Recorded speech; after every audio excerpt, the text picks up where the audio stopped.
Nothing contained in this podcast should be considered a substitute for professional medical advice. This content does not represent our respective employers and is purely the opinion of the podcast hosts. We are not your personal medical providers. Sorry, friends. So, if you have concerns or are seeking a diagnosis or treatment, please seek individual advice from a healthcare provider in your area. We are not liable for any risks associated with acting upon the information contained in this podcast. This is intended for educational and entertainment purposes only, so enjoy the ride. Please drink responsibly and in moderation.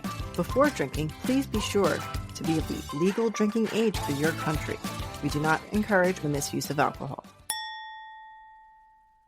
Welcome to Medical Media Mixer, the perfect cocktail. I'm Nicole Peniston, psychologist. I'm Tara Prisco, physician assistant. And we are here today with psychic medium Nicole Angel. Welcome to our podcast. Yeah, hi. Yeah, of course. So, a little background for our listeners. I went to a reading with Nicole about a month ago, a little more than a month ago, and had a really good time. And then I checked out your website and everything. And then I reached out and we connected. And so we decided to ask you on to talk with us about what it's like to be a psychic medium and all of your experiences. Yeah, absolutely. I'm really excited. Awesome. So, yeah, a little bit about me. So I've been practicing professionally for 15 years now. It's a gift that runs in my family. My children have it. My dad has it. They're all in the other.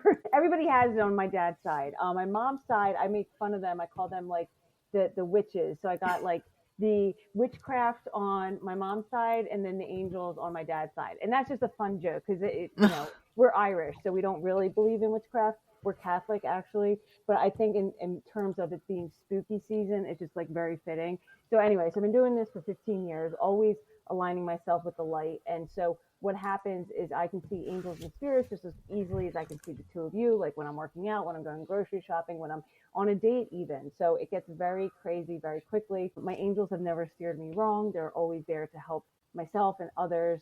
And like I said, it's a very natural ability that comes through myself, my children, and my other family members. That's awesome. When did you first realize that you had this ability? So I guess a very defining moment would have been when I was 15 years old. I vividly remember the angels coming in and saving my life. I had a background, my mom married somebody who was very abusive to me and my sister. And I remember them coming in and saving me and basically telling me that like God had a purpose. My life was not in vain, that there was a reason that I was here. And that is just a real turning point for me as a young troubled teenager to be like, okay, something bigger than humanity like really cares about me, because at that point I had lost faith in all of humanity because I was being treated so poorly by the adults around me. And so that was like a real turning point. But if I go deeper in my memories, I would say like when I was 4 or 5, like my children are 4 and 5 right now. So when I was 4 and 5, I would give my dad messages from beyond the veil. I told him when his father was going to pass. I could understand foreign languages before I could read or write.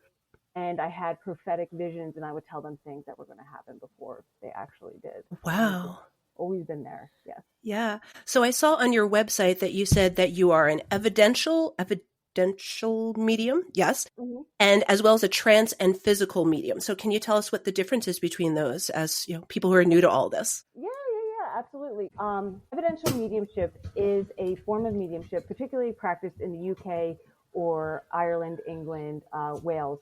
And my family is Welsh and Irish. And basically what we practice is grabbing evidence from the other side. It's more than just mom saying hello and you have great hair. It's like, I want to know about how you passed, what were their dying wishes, what are some of the signs that give you from beyond, names, dates, times, because number one, I don't want to waste your time and I don't want to waste my time either. It takes a lot of energy for me to do what I do. So it's like, if we're going to do this and really help people, like I want to give them clear-cut directions, details, things that only they would know between there and their loved one to really bring forth the evidence or evidential mediumship from the other side. With that being said, not all mediums work that same way. Every medium is different, and the way that mediumship presents itself through different channels is very different. Mine is a little bit of a mixture of like comedy and psychic and then mediumship. And, we're very down to earth, very authentic, very real. So we talk about all kinds of things that can be happening in your life. I do have a background in behavioral health and mental health studies. So I realized that this gift was very helpful for people getting off of drugs and alcohol, or people that had severe mental health issues or trauma. So that's kind of how I used it in the professional setting. So I realized it could really elevate and help people. Trance mediumship and physical mediumship. So trance mediumship is when you allow spirit or angels to take over the body. This is a very old style of mediumship that was made, I want to say like famous, but it's not really famous, but it was made well known in the US in the late 1800s, around the time of Lincoln and turn of the century. And before that in Britain, I guess it was a couple hundred years before that. But if you go in our history books, you will find physical mediums that really defied gravity, that allowed spirit to come through and give them a message from the other side that nobody else would know about. Specifically in the White House, there were seances. Abraham Lincoln allowed these trance mediums to come in and to go in a trance and give him evidence from the other side, and where he had just moved the troops, and really confirm some of the things that only he would know. So that is the ability to leave the body completely and allow spirit to come through.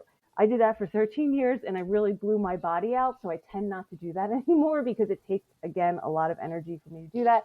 And also people have to realize that we only allow good spirits to come in. It may look very odd. Like when you're going into those higher realms, I don't know if you've ever heard of a death rattle, but the death rattle, it's like where the air is leaving the body. That's kind of how you start to go into trance. It's like the air is leaving the body, and then the other spirit comes forward to take over the vocal cords, the extremities, and it usually takes 5 or 6 spirits to hold the human vessel up, and then somebody with the mouth who's actually talking. So again, it takes a lot of work, but that was one of my natural abilities. And then physical mediumship, which is a little bit more lighthearted. It's a lot of fun. Physical mediumship is where spirit is using the actual physical, spiritual energy through the medium and creating physical phenomenon. So what does that look like? That looks like lights turning color, chairs going across the room, a bang in the other room. So like I do large group live shows. I have a couple hundred people in the audience, and so I'll have 500 spirits there, like in the ethers. So what they will do sometimes is use my energy and create physical phenomenon in the room that everybody can see. A lot of people have caught on film, and then they're just joining in the fun. So it's a lot of, it's a lot of interaction from the other side that's physical, because we need that kind of evidence sometimes where we can see something. And it's just a really lighthearted way to interact with spirit.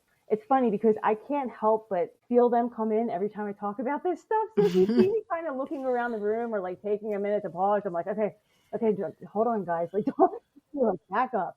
You know what I mean? Yeah. Well, I realized I forgot to talk about our cocktail. So as I told you, Nicole, we do a themed cocktail for every episode.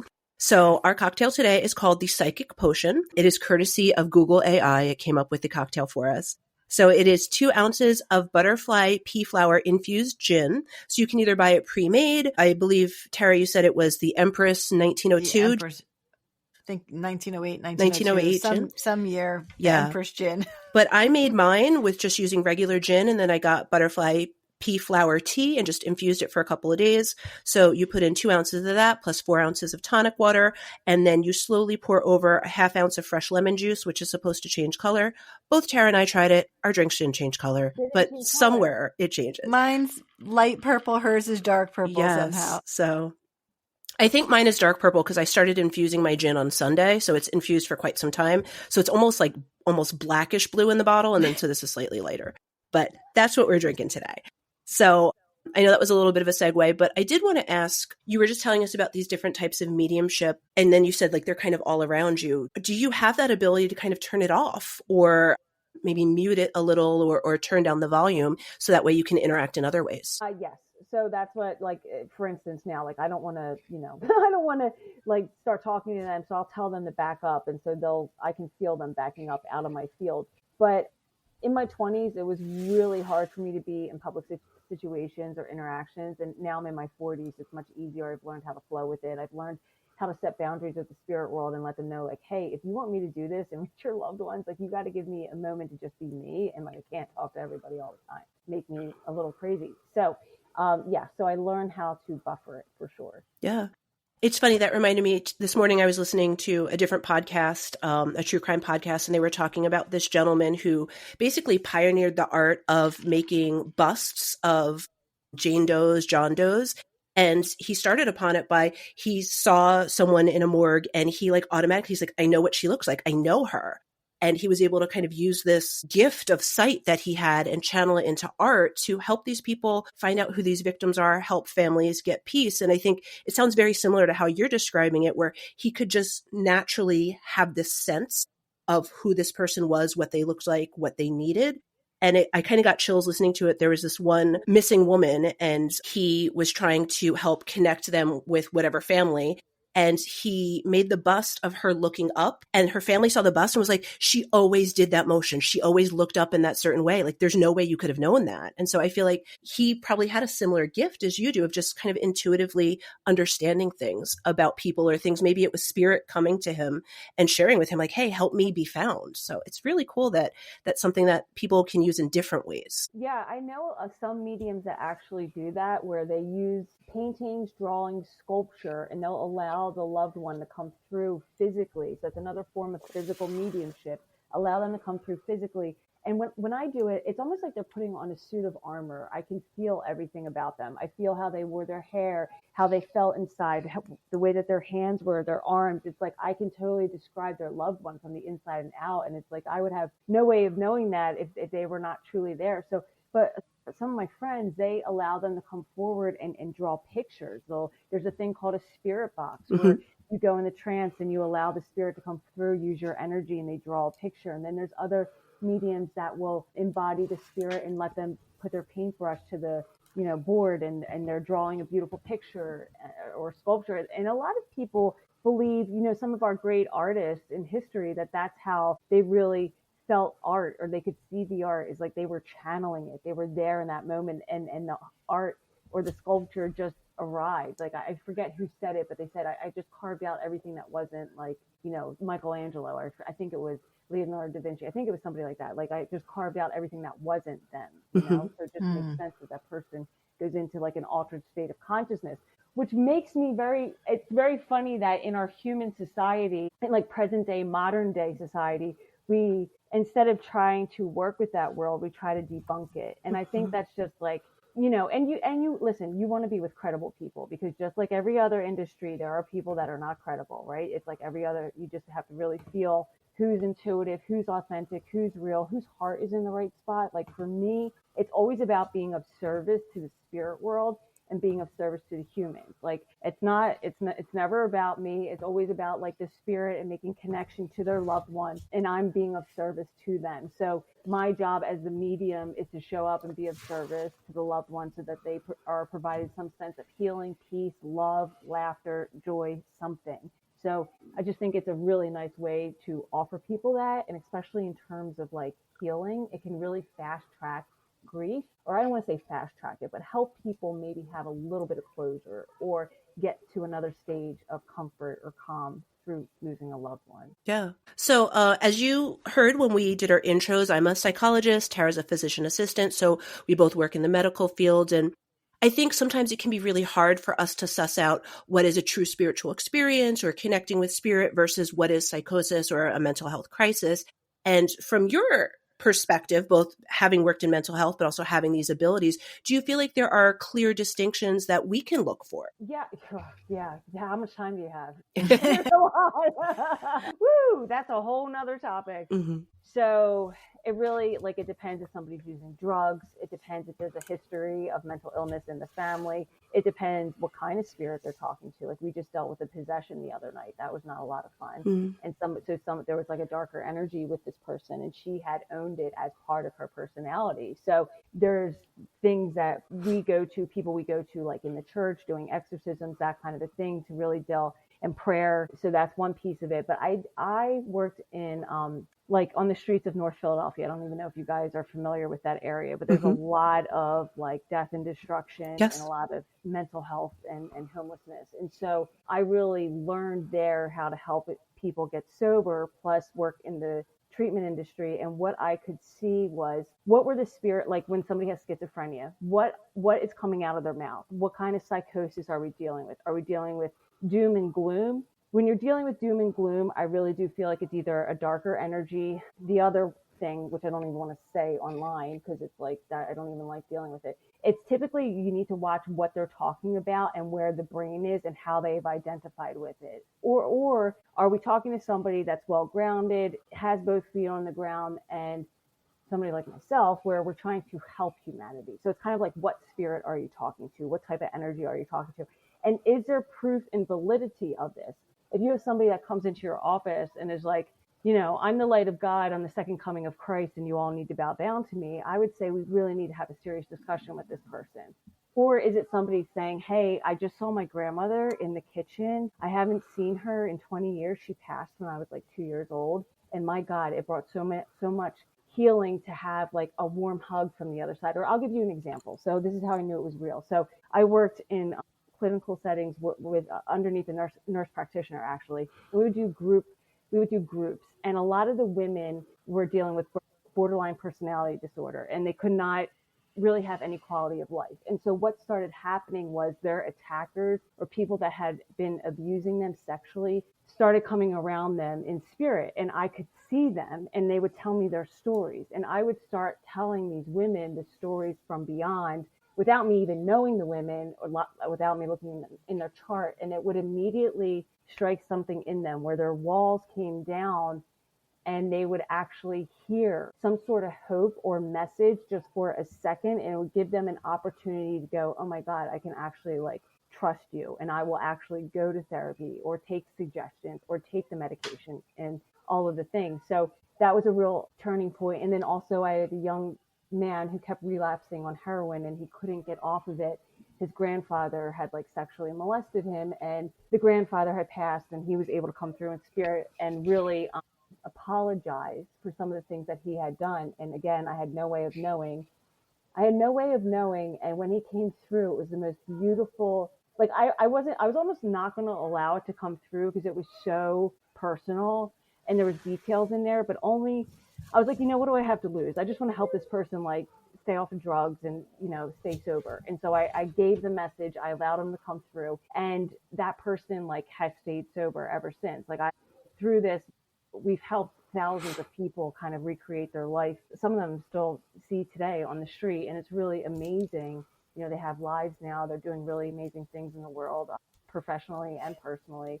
So I like to think that it helps to give people a new lens and a new perspective, because I feel like sometimes with treatment, we're kind of doing same hat, or at least when I worked in the field, and that was a long time ago, it's 15 years ago.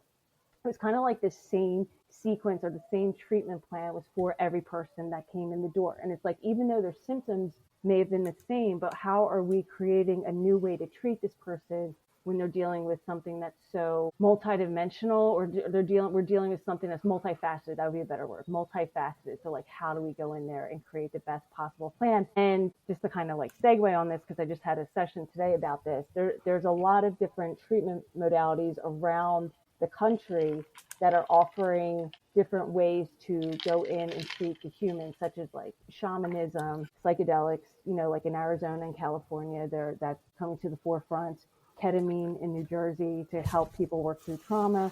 So we're seeing like, not that whoever, I'm neutral on all of that. So whoever, but people are finding different ways to really combat trauma, addiction, mental health, and also the piece of psychosis. And when somebody has crossed over the threshold and they've allowed an energy to really take hold of them, where they now identify kind of with that, like that lower vibration. And my heart sinks for that, because I'm like, you never want to think that that's somebody. And I've told people that, like, hey, like, this is what we're dealing with.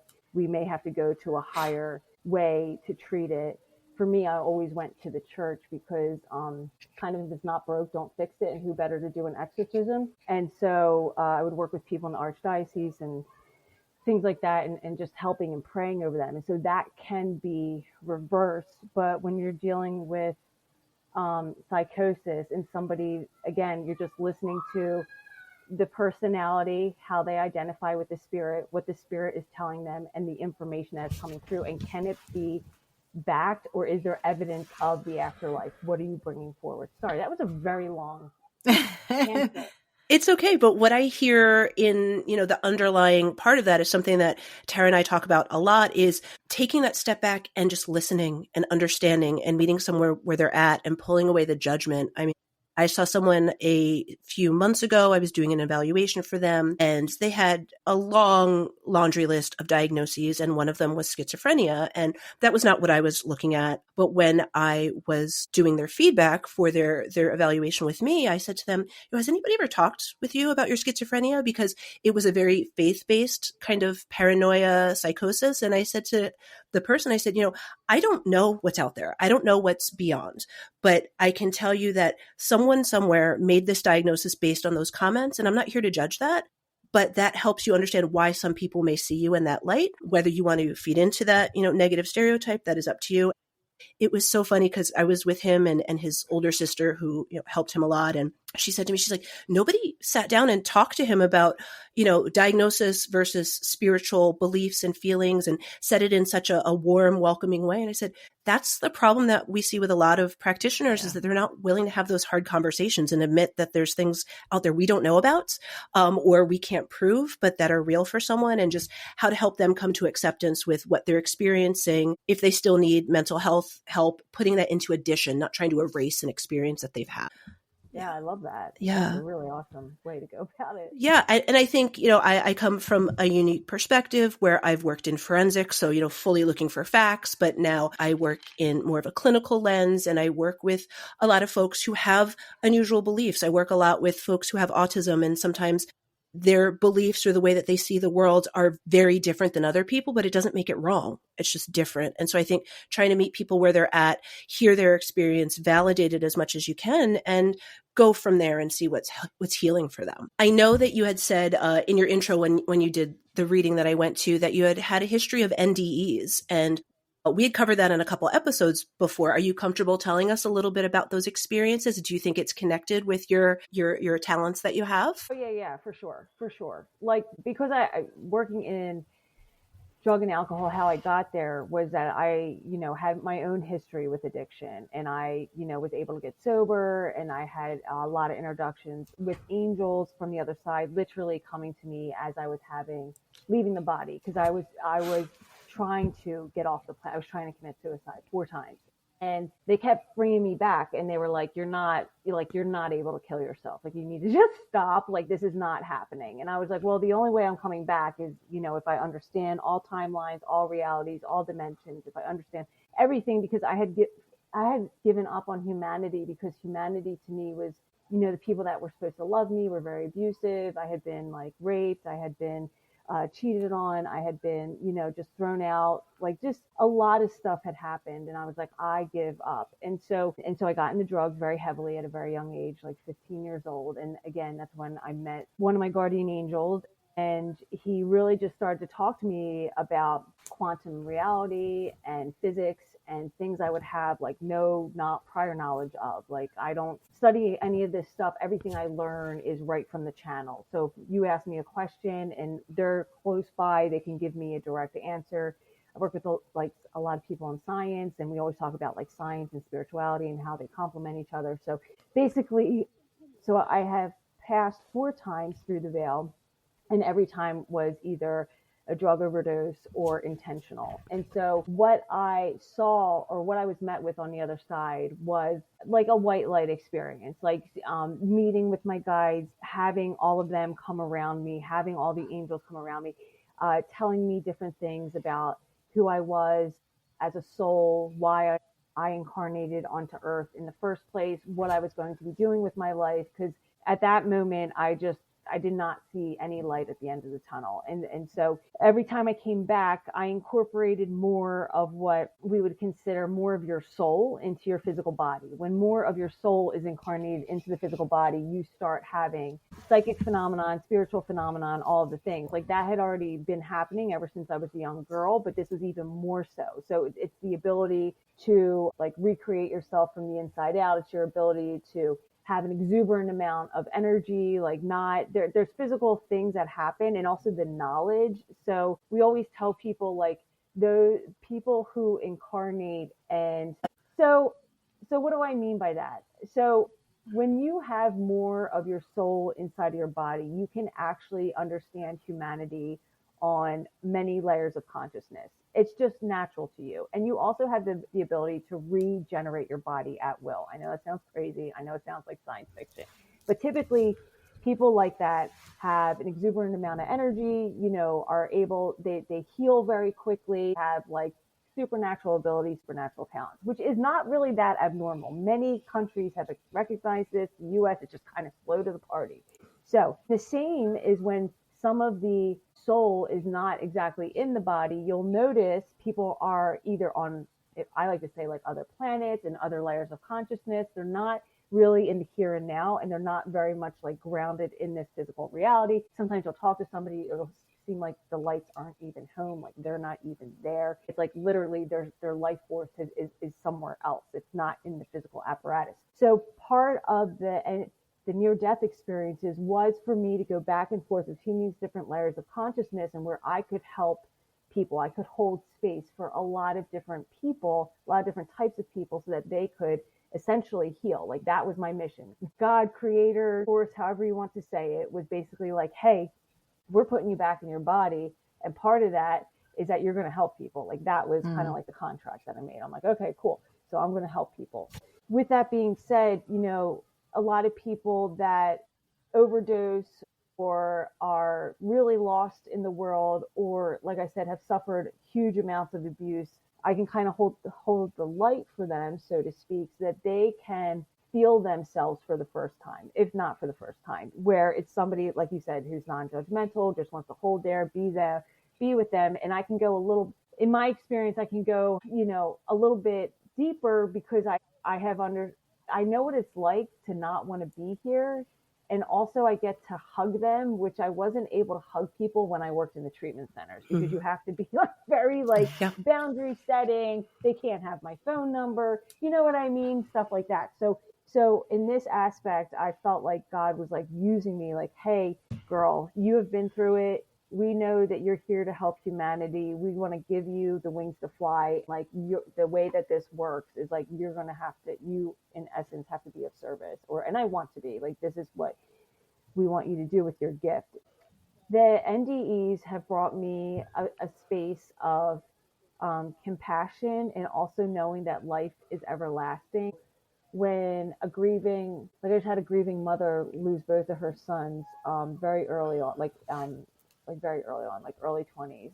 And she came to me, and I was able to hold her there. Well, essentially, hold the light. And she was able to do whatever she needed to do: cry, scream, yell, be resentful, whatever it was. And just sitting there and holding her so that she could feel herself in a space of non-judgment, but also in a space of like, I get it, I understand. Like she's getting all the signs and symbols from them on the other side. Like they're leaving her all the clues, but like it still doesn't bring back your loved ones. And so, but if somebody doesn't really get that or understand that, then it becomes very hard to walk this earth. Yeah, that's what I want to say. Yeah.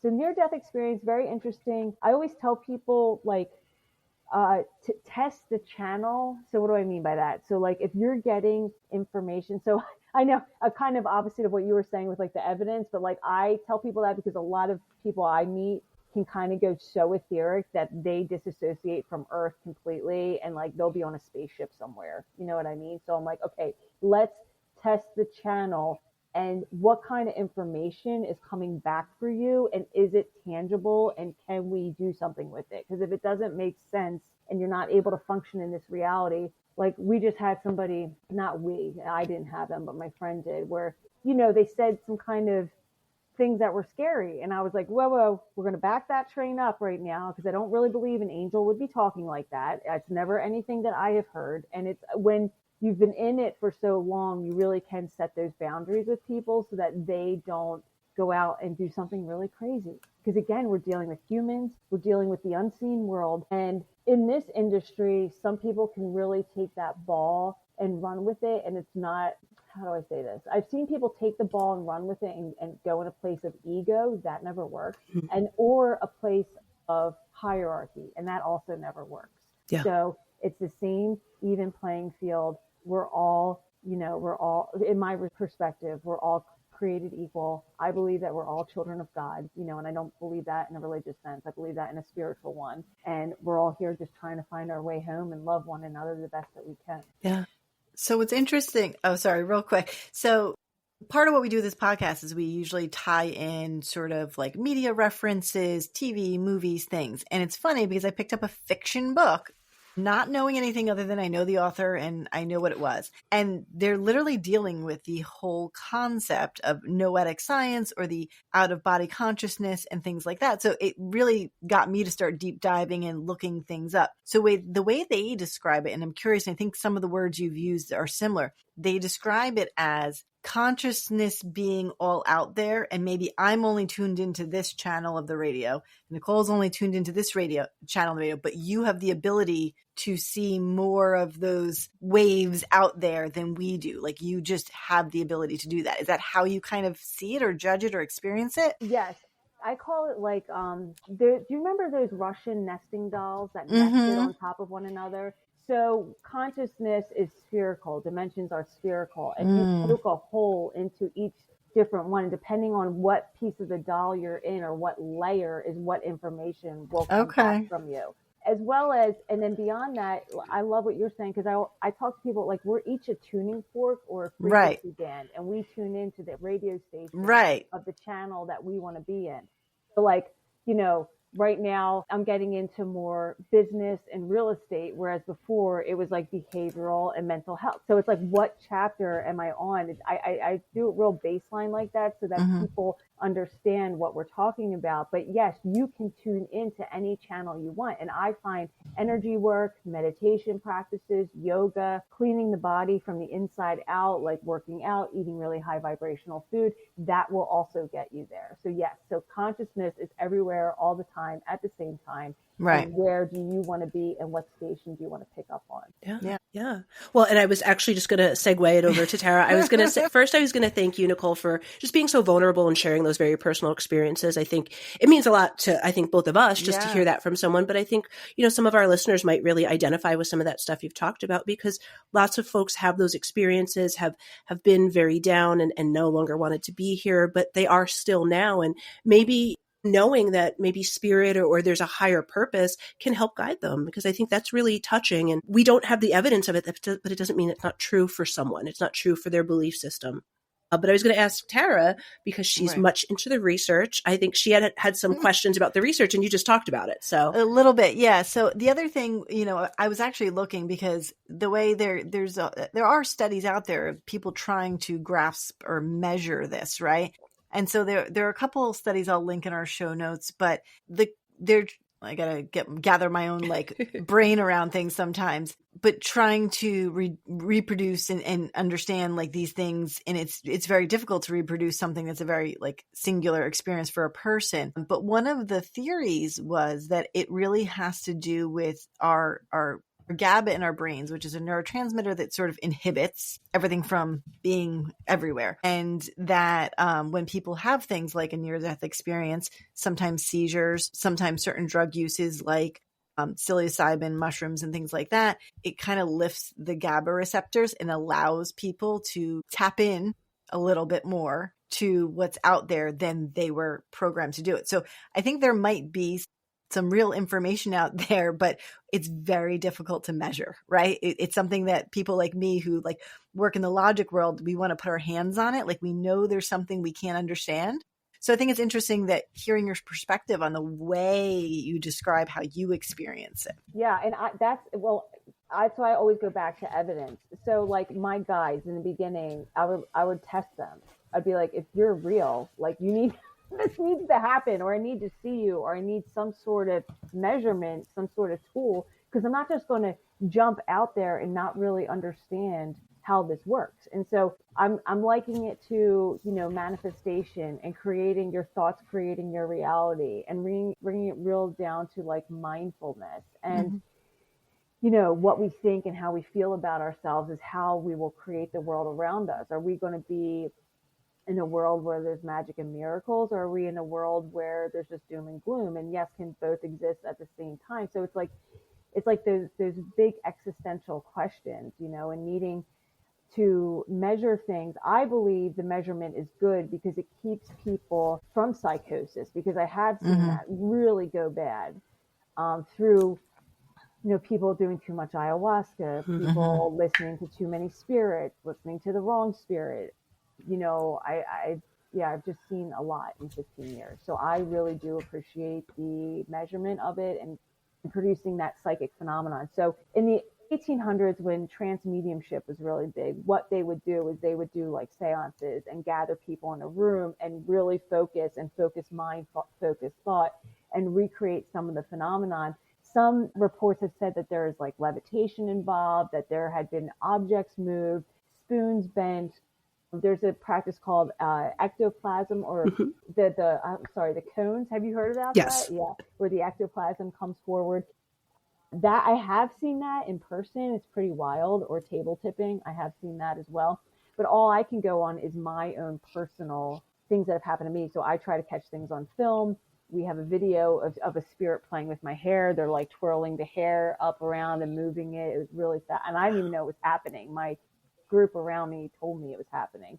So the study of it, like I always wanted to get into like parapsychology, or I always wanted to get into, what makes this all tick. And a mentor of mine, she's 30, she's been doing this for 30 years. Again, another natural medium. She didn't learn. It was just like self-taught. This just happened to her. But I went to her for guidance and mentorship, because sometimes you can feel like you're losing your mind when it first starts happening. So you need like another person to talk to. And she always said, like, don't cloud the mind with knowledge. In order, if this is something you seriously want to do for people, don't read too much, because you want to be a clear channel. You want the unobstruction of information or knowledge, just so you can get it directly from spirit, which kind of helps to be a clear channel. And then that way, just the beauty is coming forward, and the information, not necessarily what I have read in a book. But I will tell you, there are a lot of backing up what the spiritualists, if I could call them, are saying, like how the dimensions work, how time travel works, how where the space continuum is, how all of the technologies that Tesla and Einstein brought to Earth, how that works. We live near the Philadelphia experiment. You guys know what the Philadelphia experiment Yes. is? Yeah. Okay. And like how that technology came forward and what that was all. I just was talking about that to somebody today, about Montauk and the Philadelphia experiment. And so there are these, I want to say, not proven methods, but people that have gone to those depths and really have done the calculations, both mathematically and scientifically, that can prove things other than what I'm just saying it is, or making like a chair go across the room. It's like, okay, great. I'm happy that happened, but what is the point, right? Right. So, but it does, as you were listening, I was thinking back in my life experience, and I believe some of my past really did help to take those inhibitors off, where it was like, I've already seen death. I've already tried to get to the other side. So now we're going to start living, and let's see what that's like, and what we can really do, and bring spirit forward on the other side. Yeah. Yeah. So a question that I had kind of related to what you were just talking about, and I'm going to just be honest, Tara wrote up a bunch of beautiful questions to ask you, so I'm stealing one of her questions. But it was, do you feel like there's any areas of parapsychology that deserve more attention, or that you feel like are really onto something, but people aren't catching on to it yet?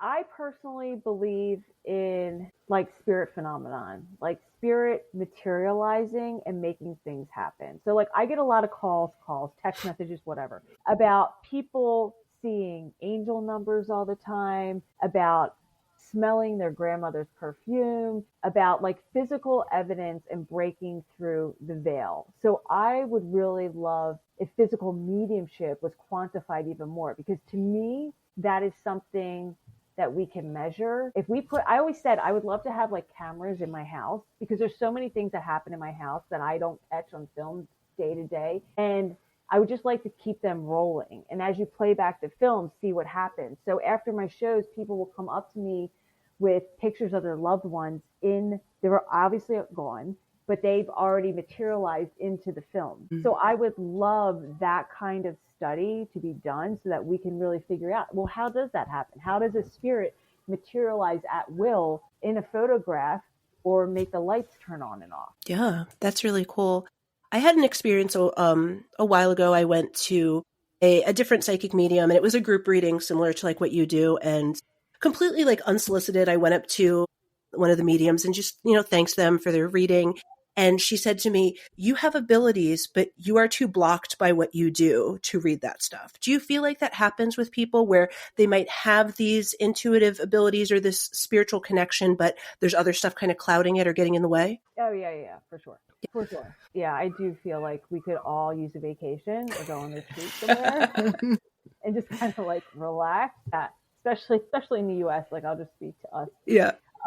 We just need to relax a little, and it would definitely appear.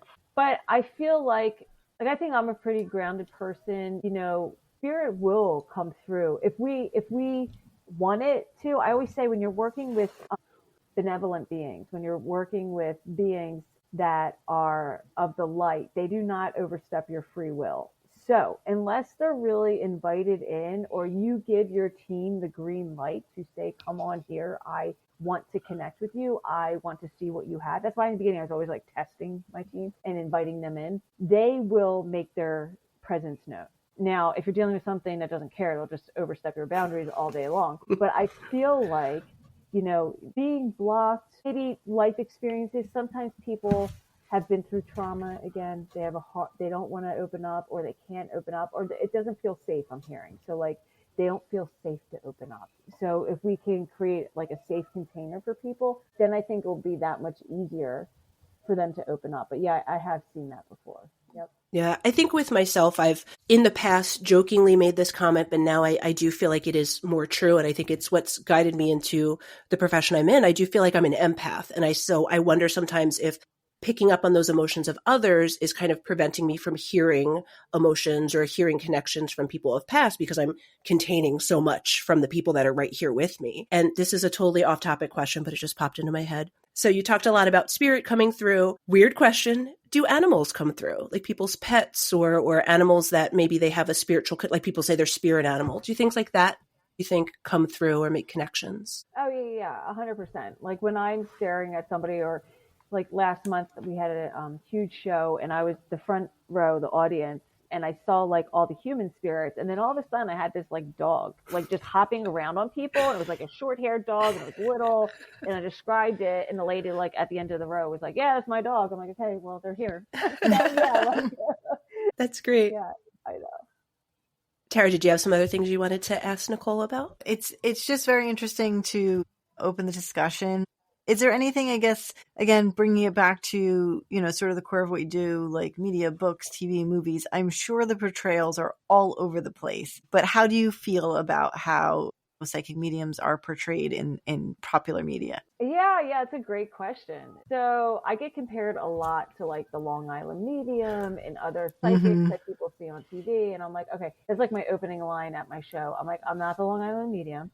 So you don't have her accent. No. Yeah, I definitely don't have the accent, and I definitely don't have the hair. And, so that's why I mean, like every medium works differently.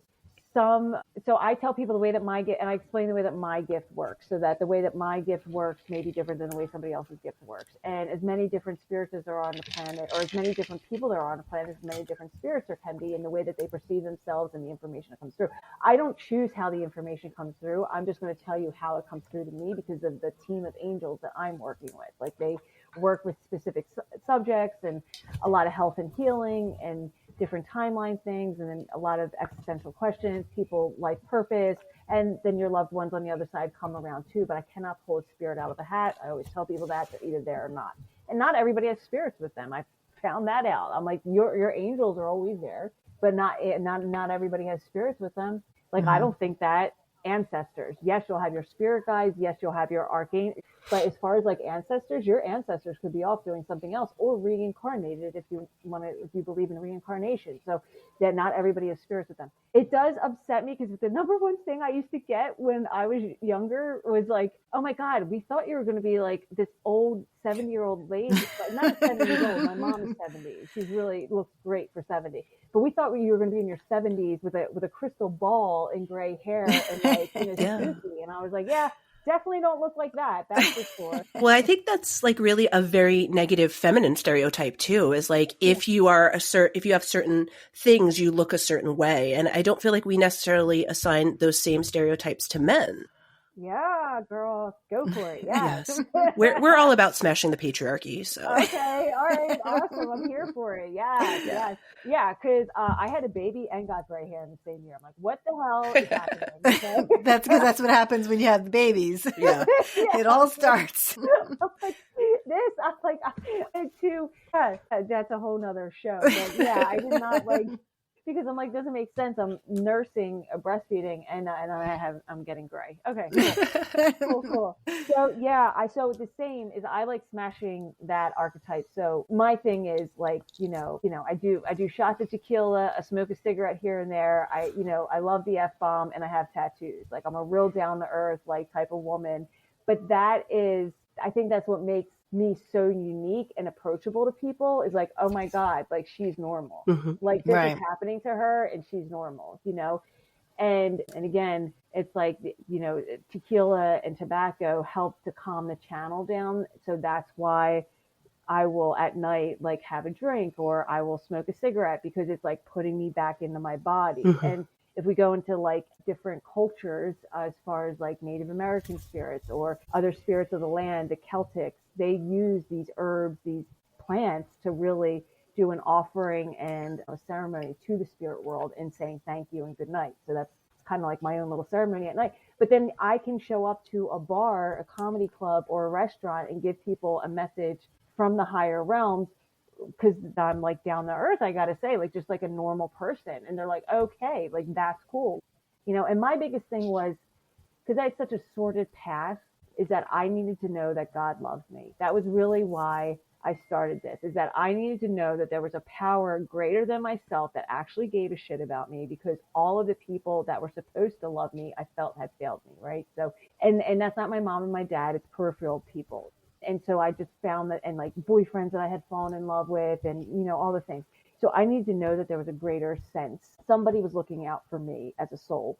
And so that's what I wanted to bring to people, is that God, source, creator, goddess, however you want to say it, the angels, spirit guides, we're out here looking for you, and they all love you. And that was what I wanted to bring to people, was that love from the other side. Do you have a particular movie, TV show, thing like that represents these phenomenon well? No. Okay. No, I appreciate the honesty. Valid. Yeah. Yeah, like nope. No. And a lot of my friends have asked me, they're like, you need to like do a documentary or something. And I've seen, so I have been approached from a couple different producers in New York City. One of my friends a long time ago also he's won Emmys, and they've tried to get my story a couple of times, but the way that the networks always wanted to spin it, I wasn't happy. And it was like they wanted somebody there that was like skeptical, or somebody that was testing me all the time. I was like, I really don't want that. That's not how I want to be exploited, right? So like I will do it. Like I would love to have cameras follow me all day long, but I would want to do it in a way that is of the light, and that is authentic, real, not staged. Like I don't want somebody being in there like naysaying me, because that just turns the channel off. Like how would you like to be tested all the time? It's like, just watch me and see what happens. Right. You don't have to test me. Yeah. Right. Trust the process. Yeah, I would assume someone kind of testing you might put up some defenses, which then make it harder for you to connect with spirit and to really show those true talents, because now you're feeling judged. Yes, absolutely. And sometimes people, their spirits don't want to be read. That happens every couple hundred of people. I call it a rogue spirit. I'll have somebody come in, and it's like, I'm not getting anything, or it's not making sense to the person. And I'll stop and I'll be like, hey, like, I don't want it to not make sense to you. This has to be good, flowing information. And like, I'll have to part ways with them. And I've asked my team, like, what is going on? And there's a couple different reasons. Sometimes there's things that they're not meant to know. Sometimes, and this happened when I first started, was that somebody was passing. Another person was like terminally ill. Then there's other things that maybe they weren't supposed to know about, like their spouse, or they just weren't ready to receive too. And then that's the other thing, is like they weren't ready to receive. and it just wasn't time yet. So that's the one good thing about, not one, there's many, about being here a little bit longer, maturing a little bit more, is that I can say that now, like, hey, we're not really, this isn't really jiving, and I want to get you to a place of somebody that you can really work with, or maybe it's just not time yet. Yeah.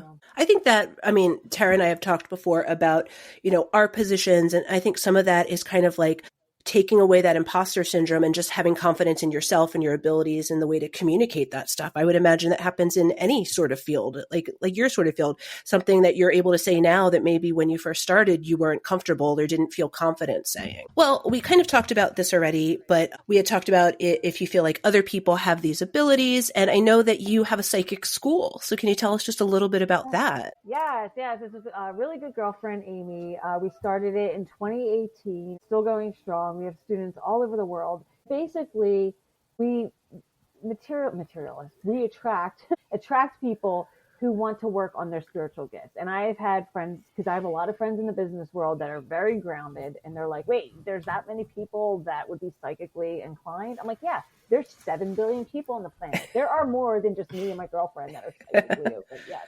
So they reach out to us, or, we'll release a course, like we're getting to release another course this month. And, people get to sign up, and we work in a group setting and also mentoring, where we will help them and walk them down those different layers of consciousness. Because again, like we were talking about earlier, is there are different layers, and who are we talking to, and what are we bringing into our field, and what are the kinds of energies that are coming forth, and what is your spirit team saying to you, and is your life getting better as a result, or is it getting worse? Like, so I have different markers for that. And then also I have different exercises to help them open up all the different channels and chakra points. Because again, chakras, like, they're much older than me, and they've been around since the dawn of time, and yogis have been studying this for thousands of years. So I really bring it back to the basis of yoga, mindfulness, well-being, and also self-care and rituals for themselves on how to practice and strengthen their channel. And then we've built a nice community along the way, where people work with each other, and they do sessions, and they trade, and they really, what happens is it's a space for them to empower themselves. So like, I have a lot of women that are entrepreneurs, lawyers, doctors, I have artists, I have musicians. I mean, you name it, right? And so a lot of this, not only are they opening up to spirit, but they're opening up to their own innate wisdom internally, and believing in their own empowerment, believing in the energy that's coming forward, and believing that they can too create the reality that they wish to see here on the planet. So it's more than just like tapping into your gifts. I feel like your gifts are a byproduct of doing the internal work, because when you do the internal work, then all the gifts start to appear, and they are just functioning on all levels. Sounds like therapy. Yeah. Yeah, that's the goal of therapy, is to get people in tune with themselves so they can live their best lives. Yeah, it's the same thing. All right. Yeah. Yeah. Tara, did you have any other questions for Nicole before we wrap up for today? I think this was really interesting and eye-opening. And I hope that, even if you can take, like I said, I'm the natural logical brain, but open your eyes, listen to what other people have to say. I think it's worth doing. There are definitely things we can't measure and feel and touch out there. So I think it's nice to not only hear one other person's perspective, but to kind of think that maybe, just maybe, we're all tapped in together, like as like one consciousness. And that would be a nice thought, because there's so much divisiveness nowadays that it would be a nice thought to think about. Like, we're all connected in some way, shape, or form. So I think that, be open to other people's ideas, learn and kind of absorb. And I'm definitely going to deep dive into finding some parapsychology, studies. So I think it's interesting. Yeah. Yeah. So thank you so much for joining us. I really appreciate the time that you've given us and telling us about your experiences. I think it was really helpful for both of us to learn something that we're not necessarily taught in school, but we've heard about, and now we get to hear it from someone who directly experiences it. Yeah. Well, thanks for having me. Thank you so much. And it's been a joy really opening up and talking, because I don't get to talk about the channel so much. Like, people come in, they want the information, they want the healing. I get that. So 100% I get that. But when I get an opportunity to actually talk about the mechanics and how it works behind the scenes, I mean, that just lights me up so much. So thank you for giving me this opportunity. Of course. And we're going to link all of your socials and everything on our podcast so our listeners can connect with you if they'd like to, or come and see you if they have that chance as well, because you do a very fun reading, and it's not all seriousness and darkness. I have to remember, if I go to a reading again, for you bringing some Reese's peanut butter cups. I remembered you mentioned that last time. You needed some sugar. God. I needed some sugar. Yeah, I always need sugar. I actually give my kids sugar, and people are like, "What are you doing?" I'm like, "Well, they're little channels. They actually need it. At some point, the sugar helps to recalibrate them." Yeah. Well, I think we're going to wrap up for today. So so thank you for listening to Medical Media Mixer. The perfect cocktail. Cheers. Cheers. Thanks for tuning in to this episode of the Medical Media Mixer podcast. If you enjoyed the conversation, don't forget to subscribe, rate, and review us on your favorite podcast platform. Your support helps others find the show. Want to keep the conversation going? Follow us on social media. We're at Medical Media Mixer Podcast on Instagram, Facebook, TikTok, YouTube, and on Pinterest, the Medical Media Mixer board. If you'd like to support the show and help us grow, check us out on Patreon, patreon.com/Medical Media Mixer Podcast. And on Buy Me a Coffee, buymeacoffee.com/Medical Media Mixer Podcast. If you have a topic idea, feedback, or just want to say hi, send us an email at medicalmediamixer@gmail.com. You can also stream all of our episodes and find more info on our website, medicalmediamixer.podbean.com. We're available on all major podcast platforms, so no matter where you listen, we're there. Thanks again for listening, and until next time, keep mixing medicine and media.